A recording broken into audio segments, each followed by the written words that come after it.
तीज व्रत कथा।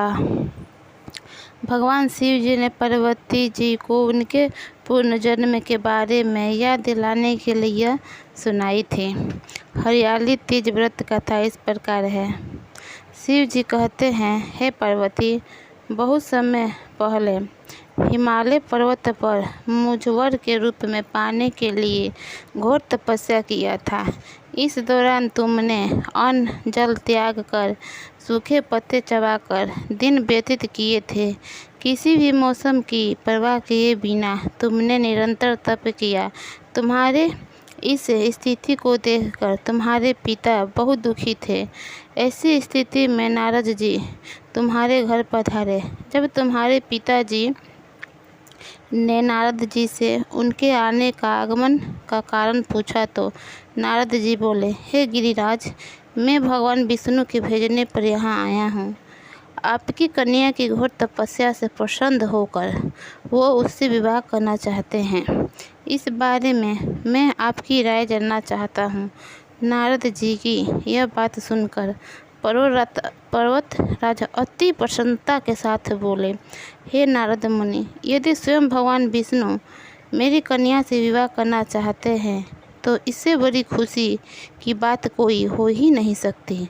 मैं इस विवाह के लिए तैयार हूँ।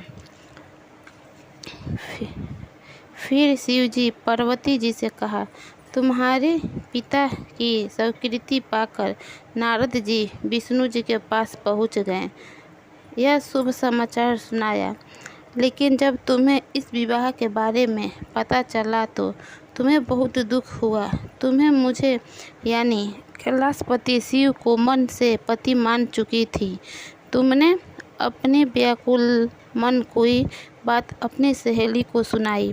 तुम्हारी सहेली ने सुझाव दिया कि तुम्हें एक घनघोर वन में ले जाकर छुपा देगी और वहां रहकर तुम विष्णु भगवान शिव जी को प्राप्त करने का साधना करना। इसके बाद तुम्हारे पिता तुम्हें घर में ना पाकर बड़े चिंतित और दुखी हुए। ये सोचने लगे कि यदि विष्णु जी बारात लेकर आ गए और तुम घर पर ना मिली तो क्या होगा, मैं उन्हें क्या जवाब दूंगा। उन्होंने तुम्हारी खोज में धरती पाताल एक करवा दिए, लेकिन तुम ना मिली। तुम वन में एक गुफे के भीतर मेरी आराधना में लीन थी। भाद्रपद तृतीय शुक्ल को तुमने रेत से एक शिवलिंग का निर्माण कर मेरी आराधना की,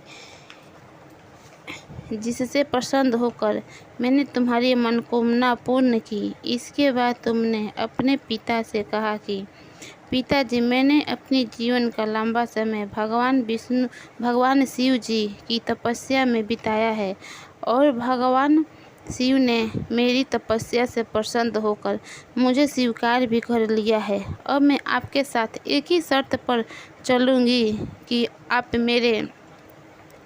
मेरे शर्त को मानेंगे और मेरा विवाह भगवान शिव के साथ ही करवाएंगे। पर्वतराज ने तुम्हारी इच्छा स्वीकार कर ली और तुम्हें घर वापस ले गए। कुछ समय बाद उन्होंने पूरे विधि विधान से हमारा विवाह किया। भगवान शिव ने इसके बाद कहा कि हे पार्वती, तृतीय को तुमने मेरी आराधना करके व्रत किया था, उसी के परिणाम स्वरूप हम दोनों का विवाह संभव हो सका। इस व्रत का महत्व यह है कि मैं इस व्रत की पूर्ण निष्ठा से करने वाली प्रत्येक स्त्री को मनवांछित फल दूंगा। भगवान शिव ने पार्वती से कहा कि इस व्रत को जो भी स्त्री पूर्ण श्रद्धा से करेगी उसे तुम्हारी तरह अचल सुहाग होने का प्राप्त होगा। वो हर जन्म में सुहागवती रहेगी, हरदम सुहागन रहेगी। हर हर महादेव, हर हर महादेव। यही कथा था दोस्तों।